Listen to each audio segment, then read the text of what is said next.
स्कंद पुराण कहती है जिस व्यक्ति पर कर्जा बहुत ज्यादा मात्रा में हो जाता है और कर्जा चूकता नहीं है, आप बहुत प्रयास कर लिए, करोड़ों रुपए का कर्जा हो गया, यहां से लिया वहां दिया, वहां से उठाया वहां दिया, वहां से उठाया वहां दिया, तो निवेदन है कभी मौका लगे कर्जा मुक्ति के लिए सारे वृक्षों में अगर कोई श्रेष्ठ वृक्ष माना गया है तो वो बट का वृक्ष माना गया महाराज। इसलिए प्रशासनिक कार्य के लिए, मानसिक टेंशन में, परेशानियों में बटकेश्वर महादेव का स्मरण किया जाता है।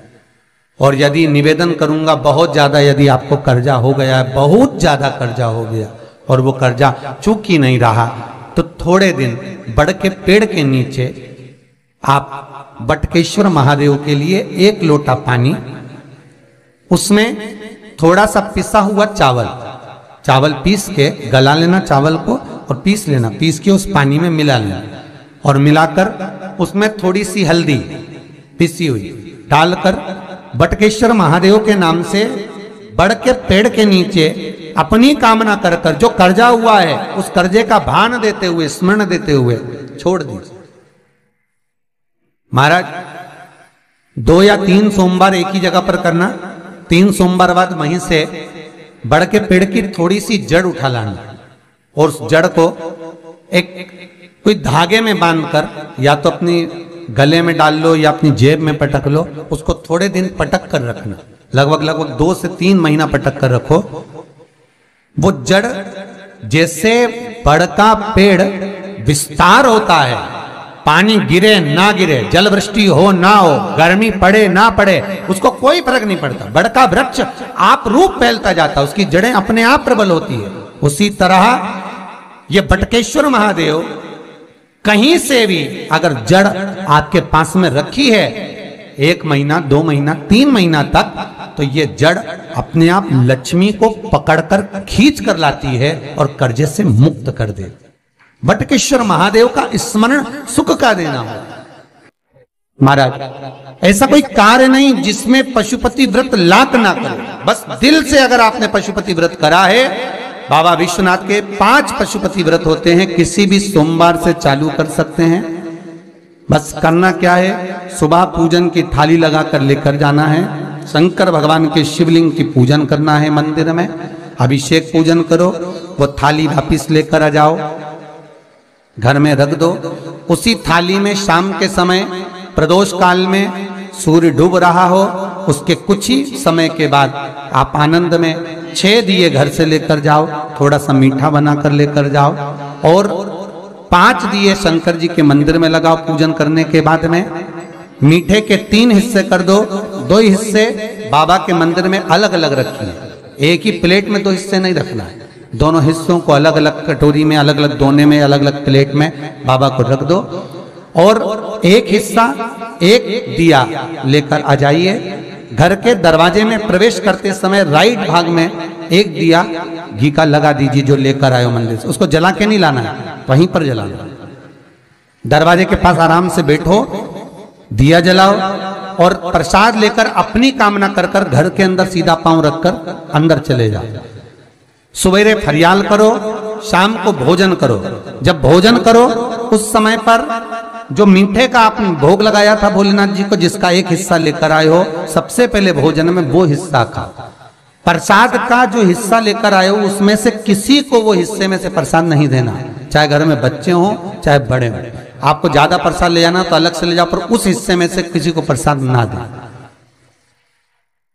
और वो प्रसाद पहले पाकर फिर आप भोजन प्रसादी ग्रहण करें। पर इसका नियम यह है कि प्रसाद जब आप लेकर आते हैं, आपको पहले भी कथा में कहा कि शंकर का प्रसाद रात भर नहीं रखा था। जितनी जल्दी आप प्रसाद का हिस्सा लेकर आए हैं, आधे घंटे के अंदर, पौन घंटे के अंदर आपको वो प्रसाद पाना है और भोजन करना ही है।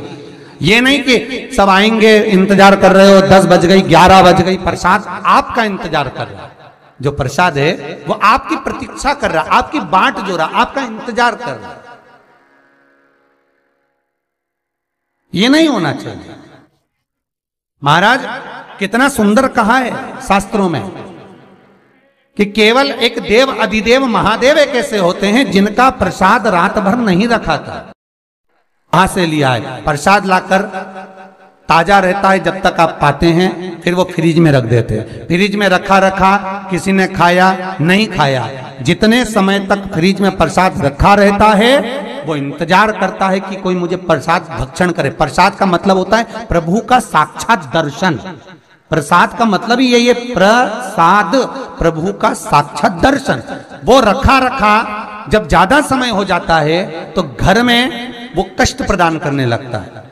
हमेशा याद रखो, प्रसाद जैसे ही आए उसका सही समय पर उसको पाओ। रखे हुए प्रसाद पड़ा हुआ है, फ्रिज में रखा हुआ है, बेटा खाएगा, बहू खाएगा, ये खाएगा, वो खाएगा, फिर धीरे धीरे वो बद्दुआ देना प्रारंभ कर देता है, जिससे घर में बड़ी बीमारी फैलने लगती है, बड़ा रोग आने लगता है। तो लोग सोचते हैं हमारे घर में ना तो हम कोई नशा करते हैं, ना हम कोई चीज खाते हैं, ना हम बाजार का खाते हैं, फिर रोग कहां से आता, फिर बीमारी कहां से आती? अर्थात वो बद्दुआ देता है।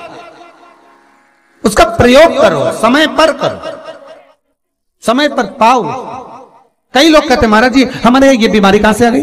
जरा पत्रिका में तो कोई बीमारी ही नहीं दिख रही, हमने तो सबसे पूछा ये बीमारी का योग ही नहीं है, फिर बीमारी कहां से आई? ना तो हम कोई व्यसन करते हैं, ना कोई मद्रापान करते हैं, ना कोई मांसाहार, फिर ये बीमारी कहां? उसका कारण है कि तुम उस प्रसाद का लाकर महीनों तक पड़ा हुआ है, इंतजार कर रहे हो, खाएंगे खाएंगे, आखिरी में फिर वो काम वाली को दे दिया। काम वाली इतनी चतुर आज के जमाने की, बासी माल खाएंगे, पटक दी। कौन का पड़ा? वो बद्दुआ।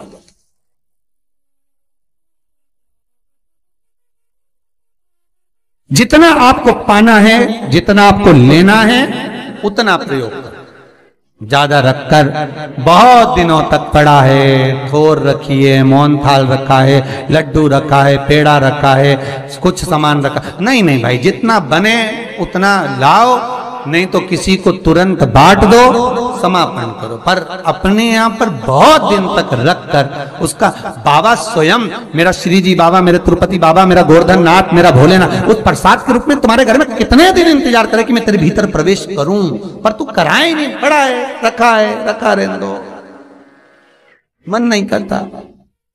शक्तियों जैसा कर्म मत करो जिससे हमें कष्ट की।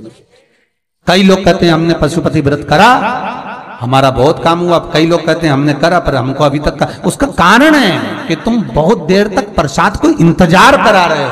तो बाबा भी आपको इंतजार करा रहा है, मेरा विश्वनाथ भी इंतजार कर रहा है। उस समय अवधि का भान होना चाहिए। निगाह हटी, दुर्घटना घटी, बस ध्यान रखो। हम कहते हैं कि हम पूजन करते हैं, हम पाठ करते हैं, हम अर्चना करते हैं, हम अनुष्ठान करते हैं, हम भगवान की सेवा करते हैं, फिर दुख हमको ही क्यों आता है? उसका कारण केवल इतना सा कि दुख हम खुद बुलाते हैं, दूसरा नहीं, हम स्वतः। पशुपति व्रत 5 व्रत करो। 5 व्रत पूर्ण होने पर कई माताएं कहती है कि बीच में हमारे व्रत छूट जाते हैं रजस्वला धर्म के समय पर, तो व्रत तो करना पड़ेगा पर पूजन नहीं होगी और वो गिनती में भी नहीं आएगा। पर व्रत करना है पर गिनती में नहीं आएगा। मार पूजन भले मत करो, 7 दिन बाद आप जो व्रत करें वो अपने ऊपर है, पर गिनती में नहीं आएगा। व्रत करना पड़ेगा। गिनती में तब आएगा जब दरवाजे पर आप दिया लगाएंगे, जितने दिए आपने लगाए उसी गिनती में आएगा। और महाराज 5 व्रत जब पूर्ण हो जाएं, 5वां व्रत रहे, तब एक नरियल, श्रीफल, उस पर एक मोली नाड़ा लच्छा लपेट कर उस पे 11 रुपए रखकर, कोई आपको किसी को ना भोजन कराना है ना भंडारा करना है, केवल मोली लच्छा लपेट कर 11 रुपए रखकर बाबा विश्वनाथ के सम्मुख में शंकर जी की वो जलाधारी जो गोल है माता जगत जननी का हस्तकमल, उसी पर रख देना है। विनती कर देना, बाबा मेरी ये कामना से मैंने ये व्रत किया। जो पशुपति व्रत स्कंद पुराण में, लिंग पुराण में, नर्मदा पुराण में, शिव महापुराण में, पद्म पुराण के अंदर वर्णन किया, वो व्रत मैंने किया। बाबा मेरे इस व्रत को स्वीकार करना, मेरी कामना पूर्ण करना। बाबा को झोली पसार कर प्रणाम करो और अपने घर को चल जाओ। बस यही 5 व्रत का विधान। पशुपति व्रत ऐसा कोई काम नहीं जो ना हो, बस दिल से अगर व्रत किया है तो बाबा मनोकामना पूर्ण तो करे ही है।